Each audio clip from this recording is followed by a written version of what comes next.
To start, I will briefly introduce some key aspects of sustainability in dance and media projects. I've been thinking about how to frame actually the introduction to such conference with such a broad framework of teams and panels. So I decided not to delve specifically into any examples or topics, rather to keep it on a very general level, to sum up the broad, very, very broad discourse which is running around this topics. Sustainability for performing arts in digital media. It's still a very narrow part of this whole debate around sustainability. But to get it started, to kind of put out the outline, the main field around it. What is sustainability in digital era? There are several main aspects we are discussing, which are being discussed in this field, and of course it encompasses environmental, economic, and social aspects, highlighting growing potential and complexity of sustainable practices as the industry integrates more deeply with technologies. So the first aspect, and probably more commonly recognized, is the aspects of environmental sustainability, which focuses mostly on reducing carbon footprint, enhancing energy efficiency, managing resources, minimize material waste. So what does it mean in aspect of dance creation? It of course refers to use the virtual sets to minimize the use of material, but also all the ways how we can think about reduction of travels, how we can reorganize the creative process, having on mind the reduction of carbon footprint.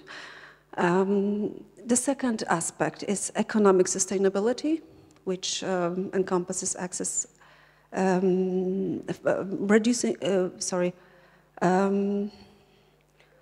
new revenue models, cost efficiency, aiming to democratize access to performing arts and, of course, ensure the financial sustainability both to artists and to organizations, which does not always get in the same direction, but I will come back to this later. And the last huge field is the social sustainability, which centers on community building, education and outreach, and the preservation of cultural heritage, fostering social connection, and ensuring the longevity of cultural and artistic heritage. And this goes both to use of social media platforms, all types of platforms for presenting arts, but also to create digital archives.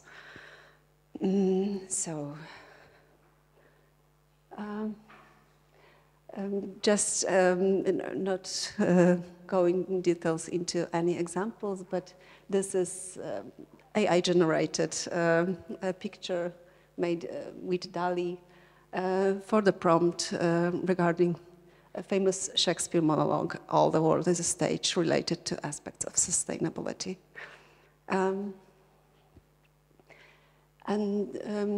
So environmental sustainability, so as I mentioned before, it's focused on reduction carbon footprint, which goes to new models of sharing, streaming online, reducing physical transportation, both for audience and performances,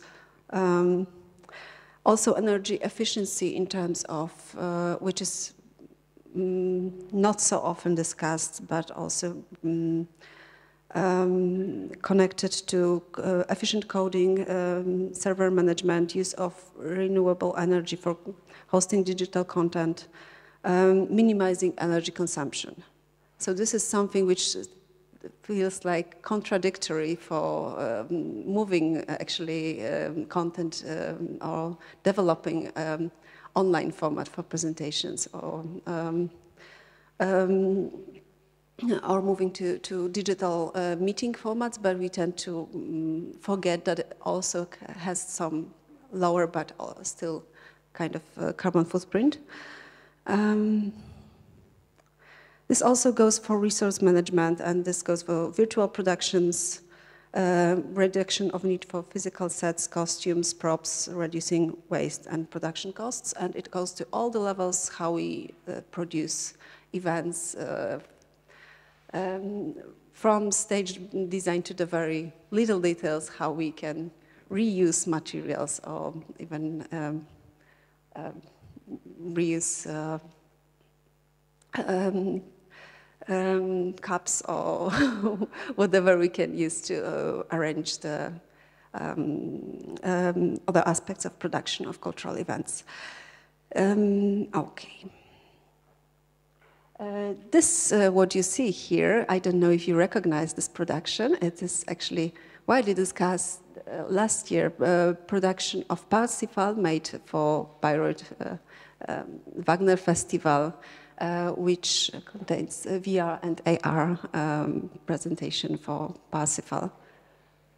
Quite impressive.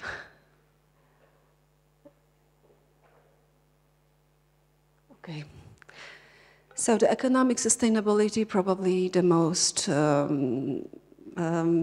delicate topic of all this, because of course it refers on the first place to access and inclusivity, democratizing access, making performances accessible globally for lower cost, and potentially increasing the revenue with new models through digital subscriptions, pay-per-view, sponsored content. So it also goes for formats like fast channels, means free advertised supported channels for broadcast, SVOD subscription, VOD platforms, video on demand, and all that. So it also opens kind of new way of distribution for arts, but on the other hand, it also creates the new potential problems with different types of access, and because it is also creating some paywall, which is taking out the accessibility to part of the audience. The second aspect, of course, a new revenue model, so it's tickets, virtual ticket sales is very broadly now recognized. Online merchandise, digital art sales, and for this is fast-growing market for NFTs, for example. So these are some novel financial sustainability options for artists and organizations, also not without some controversies around, but still we'll come back to this later. And the cost efficiency, which of course, digital production save on physical venue travel, accommodation costs, offering more cost-effective solutions.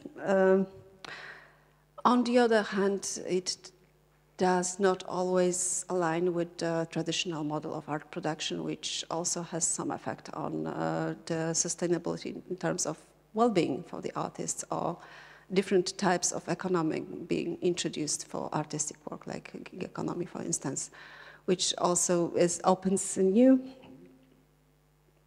field of discussion. So,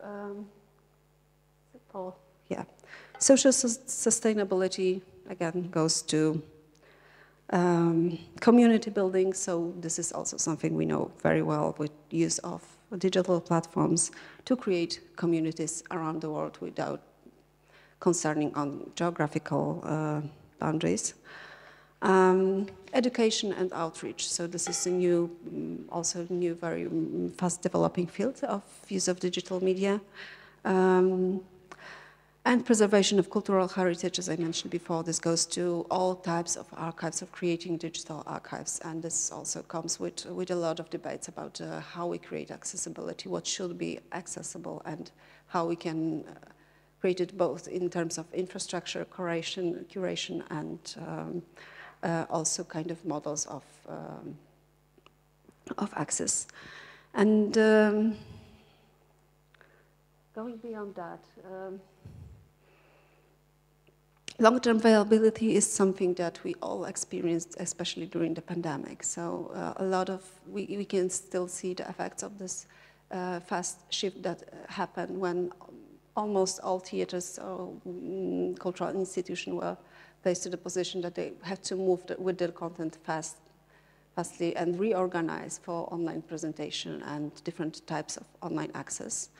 And since then, there is kind of no way back. So many theaters now include also online presentation of their works in different formats, not necessarily like freely accessible, but trying to find a way to keep it some level of sustainability while still being present in the digital space. So this is one of the broadly discussed challenges now in the field. Of course, it also goes with innovation, creativity, which is no need to explain. I believe many of presentation today will also let us delve more into the possible innovative approaches. So, as I mentioned, it doesn't go without some ethical considerations and risks. So the first, which is debated broadly on the field, is privacy and data security issue, which we are, I believe, all familiar with, to what extent this can be regulated. The privacy and security of audience data, and at the same time the need to collect and analyze the data. So how can this be done in a sustainable and responsible way? The other aspect is so-called the digital divide, and this goes to effort to address equitable access to digital performances, making content accessible to all kind of audiences, because it also creates new models of exclusion, especially for those who don't have access to internet or, for instance, are not familiar with technology or are not able to adapt fast to different type of access, like with older generations, for instance, which are not so flexible in adapting to new technologies. So how we can avoid that and still make culture accessible on different levels. And the third issue, which is also kind of uncomfortable often also among artists, is the maintaining of artistic integrity and authenticity of artistic works. And we all, I believe, familiar with this type of pressure which is generated with the need to adapt to, for instance, programs, applications, which includes trying to include as much as possible new media, innovative approaches, technologies which not necessarily go align with what we really want to do as artists. Or so sometimes also use of technology creates its own dynamic and different, very, very different needs in terms of creating, for instance, storytelling, dramaturgy. So it's a different way of thinking. Not all the artists feel comfortable with. So this is something we should also have in mind and address, that art should not only be like the secondary aspect of showing the possibility of technology, for instance, which is also often the case for dance being used that way. So conflicts and challenges is something that is sometimes well, kind of elephant in the room, because so many of these discussions around sustainability focuses on one of this aspect discussed before.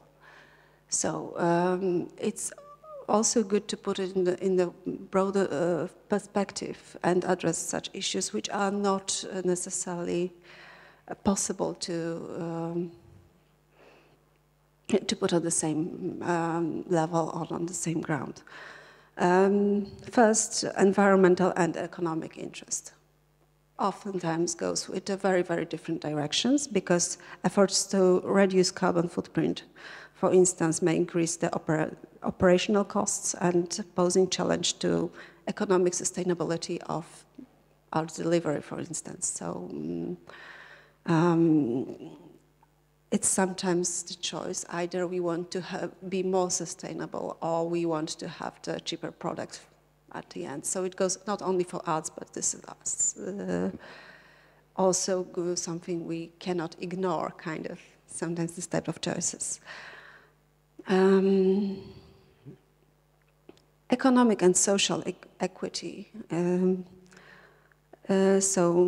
Digital platforms can increase access, but again, the so-called digital divide widens socioeconomic disparities, and not all the audience have equal access to the content. And especially if we have in mind the situation with the functioning presenting arts on an online platform, where free content is oftentimes either advertising or user-generated content, like artists so often placed beside like cats' funny videos or something. So we have this different type of challenges coming with the thinking of how make art accessible, but still put it in the right context and a kind of curated way.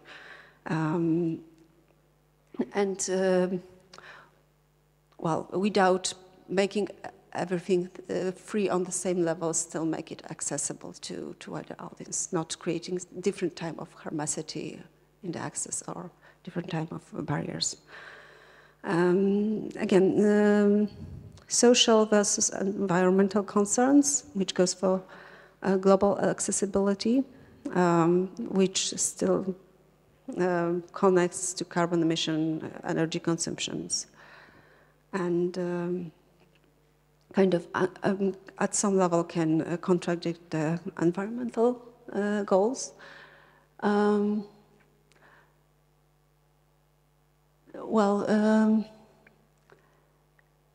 aspect of accessibility and overproduction of content is something that also is kind of uncomfortable oftentimes for discussion.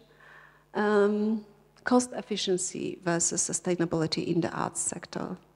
I believe also this will be discussed later in the next days of our conference, but this is becoming more and more an issue for many artists working in so-called gig economy, which are not employed in the theaters or other art institutions, but are forced to combine different projects, different jobs to make a living.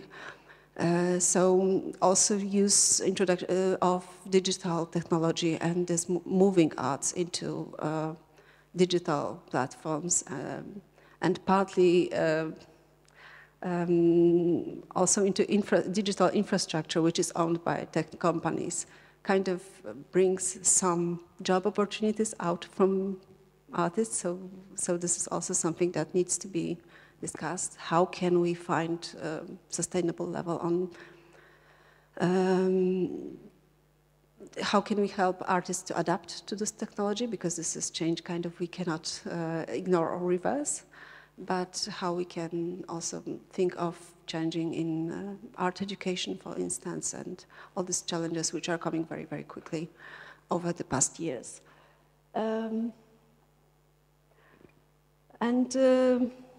Last but not least, democratization of art production versus creating new hierarchies. And this is something I believe will be addressed later today, but access to the means of digital production and to technologies creates kind of, may create new hierarchies and new types of exclusion for many artists who does not have access to resources for technological development, for instance, to facilities or to this kind of production means. What should be also discussed is, of course, AI and the use of AI-generated art, content in the context of art. How can this be developed in a sustainable way? The example you see here is a very famous example of the dance film. First is the film Painted, created by Duncan McDowell several years ago, and film The Crow, which was made with the use of artificial intelligence with the prompt of creating an image of a crow in the desolate landscape, which is frame by frame remake of this film, made automatically. This film, The Crow, actually won the award in Cannes Festival, so which of course goes without any credit to the original makers of the film. So that's one of the very interesting examples how we can address the copyrights, for instance, or the intellectual property, and how artists actually can find themselves in this new reality where their works serves also as a material for machine learning. So we will see more and more legal aspects, legal issues connected to that. Yeah.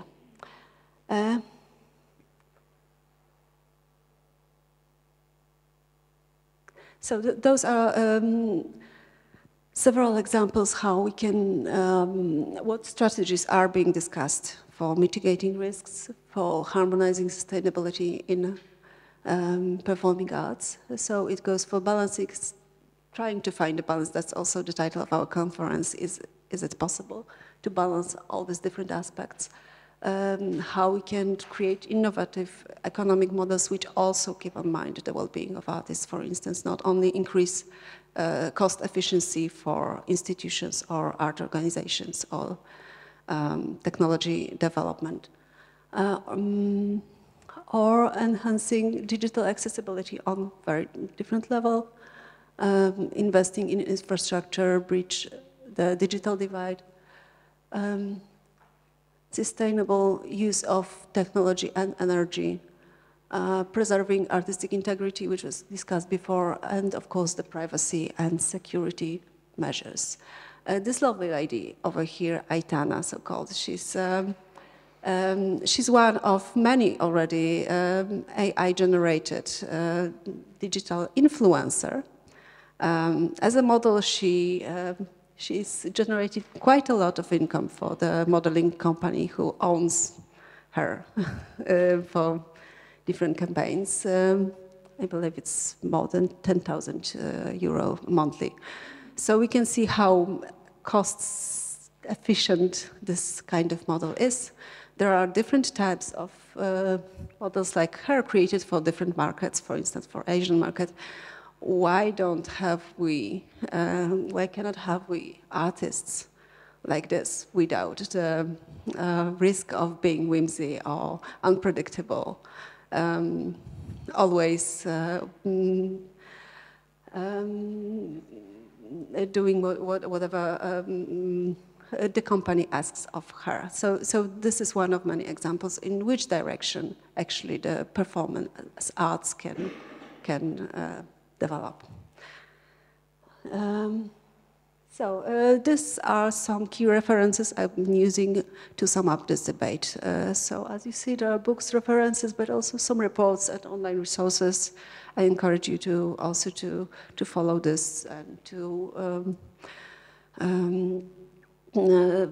delve more in details after the conference into the topic. So that's all for me for this, I believe, all too long introduction outlining some of the key aspects.